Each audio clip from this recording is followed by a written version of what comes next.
গুরুত্ব গুরুত্ব এমন একটা জিনিস যেটা সময় থাকতে হতে হয়, না হলে সময় পেরিয়ে গেলে গুরুত্ব দিয়ে কোনো লাভ নেই। এক সময় আমি যাদের কাছে প্রয়োজন ছিলাম, এখন নাকি আমি তাদের প্রয়োজন।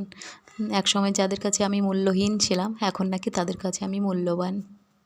বরাবরই আমি তাদের কাছে প্রয়োজন হয়েই থেকেছি, প্রিয়জন কোনোদিনও হতে পারিনি। তাই হয়তো সব কিছুর মধ্যেই ভেদাভেদ থাকতো আমাকে নিয়ে। আজ আবার তারাই বলে, তোমার মতো অন্য কেউ হবে না, ফিরে এসো। তারা হয়তো জানে না, সময় সাপেক্ষে কিছু কিছু জিনিস হারিয়ে যায়, যেগুলো আর ফিরে আসে না। আজ যেই গুরুত্বটা আমাকে দিচ্ছে, সেটা যদি কিছু বছর আগে আমি পেতাম, তাহলে হয়তো আজকে আমি এখানে থাকতাম না, কিংবা তাদেরও এইভাবে ডাকতে হতো না আমাকে। আমি আমার জায়গা মতোই থাকতাম। একটা কথা আছে না, ভগবান যার থেকে সব কিছু কেড়ে নেয় না, তাকে তার বদলে অনেক কিছু দিয়ে দেয়, কিংবা একটা কিছু দিয়ে দেয়। সেটাই হয়েছে আমার সঙ্গে। ভগবান আমার থেকে একটা সময় সব কিছু কেড়ে নিয়েছে, সব। জানি না আমার কী ভুল ছিল, কিন্তু এখন আমাকে এত কিছু দিয়েছে যা বলার ভাষা নেই।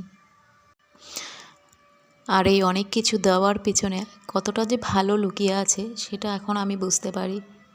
সত্যি, কিছু কিছু মানুষের জীবনে এমনই হয়, ভগবান সব কিছু কেড়ে নিয়ে তার বদলে অনেক কিছু দিয়ে দেয়, অনেক কিছু, যার সীমা নেই।